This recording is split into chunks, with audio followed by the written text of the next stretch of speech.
Welcome back. Pumpkins are the universal symbol of Halloween, and more than ever, people are showing off their creative and artsy side when it comes to pumpkin carving. So if you are still struggling with how to make that standout pumpkin this year, well, have no fear, because our master carver, Nick Walters, is here from Picnic Pumpkins. He joins us now to show us how to pick, plan, and carve a 3D pumpkin. So cool, Nick. Thank you for being here. Thanks for having me. Happy Halloween. This is something that I love doing, so it's fantastic. How did you get into it?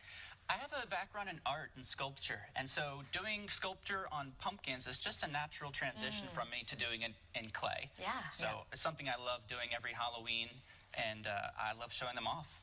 Well, show us how you do it, because it's not just normal pumpkin carving. This is what you call 3D pumpkin carving, right? 3D pumpkin sculpture, pumpkin art, however you want to call it, is something that's not too old, it's not too new, it's still kind of young, and so people are learning how to do it the best way. There's lots of ways to get into it, but the main thing is that you want to not carve directly all the way into the pumpkin. You just want to get the rind of the pumpkin to get carved off, and then you're working with it like clay. I use clay tools, and I try not to puncture all the way through, just because it preserves the pumpkin a little bit more. Oh, that's right, because when you do, is that why they get so moldy so quick? They can, yeah. As soon as the pumpkin inside is exposed to air, it can start to get moldy real quick. That's why a lot of people will soak their pumpkins in a bath of bleach and water, sometimes lemon juice. That really helps to extend the life of the pumpkin. But these sorts of pumpkins will go off even faster than that, because there's so much of the flesh that's exposed. Well, I want you to get started, because I'm sure folks are going to first ask, you know, this isn't clay, though. It's pumpkin, and it seems so much harder. So tell us how you do it. Show us. So the first thing to do is to get rid of the outside rind. To do that, I'm going to use a clay carving tool. It's not super sharp, and this is going to fly. So be careful. Chunks are going to fly here for a second. I'm just going to open up a part of it so that I can expose some flesh. And then that's where we're going to do. It's kind of like what you do with a carrot. Yes. Oh, yes, yes, yes. Yeah, peeling, very similar. Yeah, let's show the camera. See, it's kind of like when you do that with a carrot. Exactly. And so you're exposing the flesh of the inside of the pumpkin by getting rid of the hard outer shell. That makes perfect sense. Okay, so then you get that, and then you work with, this is the area you work on. Correct. And you can see how soft that is now, and it's very wet.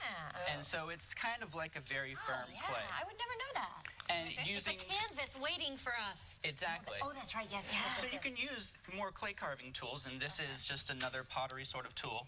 And you can go in with that tool, and you're just carving away more and more of the pumpkin until you got into the depth that you want to go.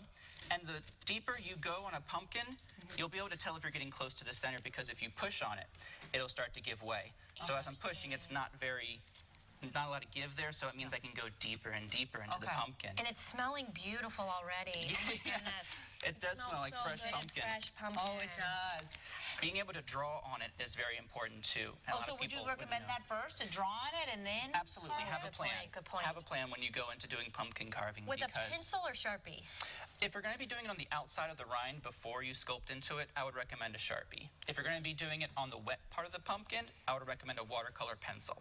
The watercolor pencil actually shows up very well on the wet part of the pumpkin, whereas a Sharpie or anything else that I can think of really wouldn't come out very well on the wet part of the pumpkin. Such a thing. Oh my goodness. Okay, let's also talk about lighting, because you do this awesome 3D pumpkin and then you want to present it very well, right? Lighting is very important. With these 3D style pumpkins, you wouldn't light it from the inside because you hadn't hollowed it out, so there's no light to glow from the inside. Although pumpkins are very translucent, what you want to do is you want to light it from the outside. You want to light it top down, and if you can get a really good top down lighting, all of those places where you would carve deep lines are going to look that much deeper. You can sort of force a perspective on it. So if you have a nose from the side, it might not look like it comes out very far, but from the front it might look like it's very big because of the way that it's being lit. And we should note that we have very bright lights in here. So it's not gonna, like, this one looks beautiful, but maybe on air it doesn't look as 3D-ish, right? Because of the lighting, because of the bright. Yeah, so as I'm turning the pumpkin down, you can see how that changes. So now with the pumpkin up, I'm glad it changes how that looks. So down with that really harsh lighting. It's a sculpture. I mean, it truly is. It really pops. That's really scary, actually. That's a really scary face. Where did you just come up with that? I want to show this, though. You brought this along. So did you, is this that? Did you kind of... This is something that I thought I might use as reference today, but I like, do what an have... artist. He takes this and then molds a pumpkin into something like this. Reference is very important. That's so Having an art background, I have an understanding of anatomy. So knowing how the eyes are supposed to be in proportion to where the nose is supposed to be is very important at getting it lifelike. But it is pumpkin. It's supposed to be fun. If you want to have one eye 2 times bigger than the other eye, be Bob Ross about it. And I love make it just whatever you feel like it needs to be. I like that kind of idea. But I've got a lot of people that I admire that do these pumpkin carvings, and so I'm always looking at what other people are doing. And you carve pumpkins all year round. It's not just on Halloween, because you were saying that there are a lot of vegetables that we can actually carve, right? That's correct, yeah. So these are the pumpkins that I have here, but here in front, this is a squash. And the butternut squash is fantastic for doing pumpkin carving into because it is very similar to pumpkin. And you can also use a sweet potato. So year-round, you can get sweet potatoes at most places, and it's a little bit trickier because the sweet potato is a little smaller, the squash is a little bigger, so that gives you a little bit more to work with. That's funny. But you can get fantastic-looking faces. This is a little sleepy face. Yeah. And this is good for beginners because it doesn't have an eyeball. And eyes are very difficult to sculpt, and so sometimes I'll just practice working on eyes. But it's really easy to do something like this if you just want to do something to start off with, not very big. So, Nick, if people want lessons from you, if maybe they want to do this for Thanksgiving even, or just coming up next Halloween, we'll be here before we know it, how can they get in touch with you, and do you do lessons? Picnic Pumpkins is on Facebook.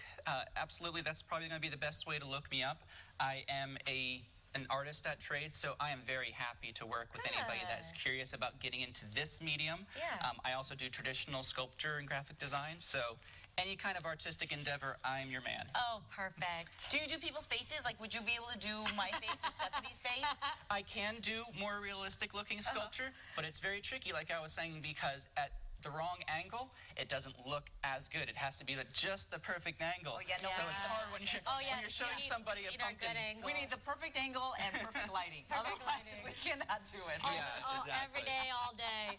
Well, Nick, thanks for being here. We really appreciate your expertise. How fun. So perfect for Halloween. Yeah, and I would encourage everybody to do it. Yes. It sounds like, it looks like a lot of fun.